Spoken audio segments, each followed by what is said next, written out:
here we are. This is Sex Love Psychedelics, and I'm your host, Dr. Kat. Bringing you psychosexual conversations that will leave you intellectually turned on and hungry for more. We can ask one very quick question. I'll make it super quick. I know that we can't source here, like here's where you go and find the ayahuasca and the ketamines. But what would be your advice? Because I'm sure we will get emails from people asking, like, okay, you talked about this. How do I actually do this? I live in Ohio.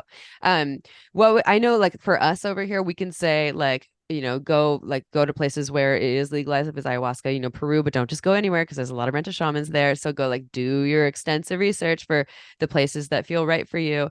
Or even Costa Rica, I think, where things are decriminalized. Or I would say also for ketamine, depending on where you are, you can find, a licensed ketamine therapist. But what would be your advice for folks who want to find various things regardless of where they live?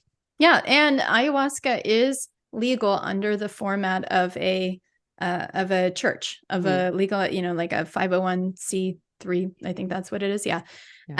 So you can find that. And then Costa Rica, there's many amazing facilitations, places down there. Look at the facilitators, again, go through the vetting process. You can find it online.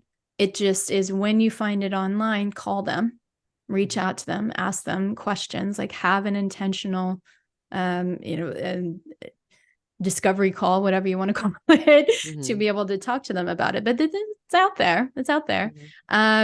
It's hard for me to, let's see, Third Wave has a great database of practitioners, and they have their own training program, and I've spoken for them as well on the concept of sex therapy using ketamine.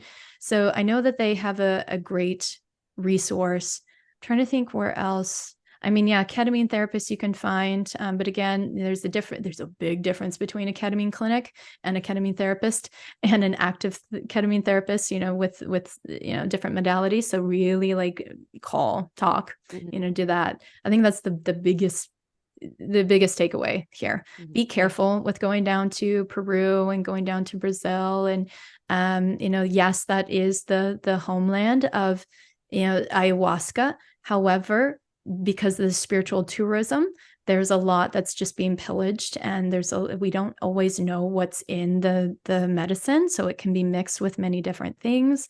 So, vet even where you go. Don't just pop up down there and expect that you're going to, universe is going to guide you to the right shaman. That's just not going to waiting for the universe to tell me. I know. I've had my friends in the UK be like, oh, I want to go to a ayahuasca house party. And I was like, no, it's not like that. They're like, no, my friends just went to one down in London. I was like, oh my God, no, please no. I was like, I don't know what maybe we're I've been to one. It was not good, and I did not mean to go. I was like, no, it's not a party. How can people work with you? Are you taking new clients? Yes, I am taking new clients, both for ketamine, and then I also help people with the prep and the integration process around, some of these other ones, just to create as much safety as possible. Again, you still have to work with your doctor and to see if you're viable for that. But I really, really believe in the integration and the education. So I do provide that.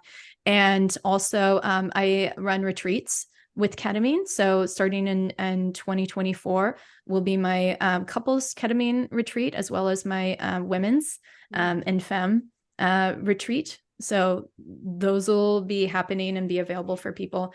And otherwise, Oregon and Colorado have the legal under the use of a trained sitter.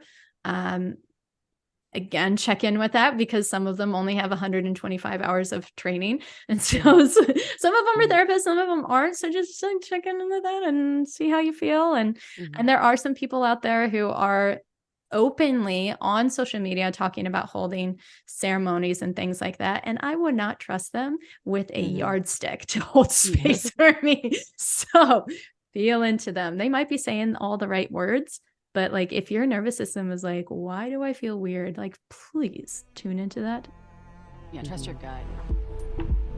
Well, that was fun. Thanks for tuning in, lovers.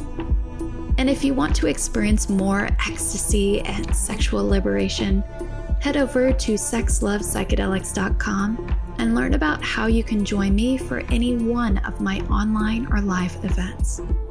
And while you're there, grab my free guide on sex and psychedelics. Remember, this podcast is for entertainment and educational purposes only. Please contact your healthcare provider and local law before pursuing any of the products or psychedelics discussed. And one final note here. I make this show specifically for you. If you're loving the show, then be sure to leave me a review in iTunes or Spotify to let me know. Happy to be here and happy to serve. I'll see you next time on Sex, Love, Psychedelics.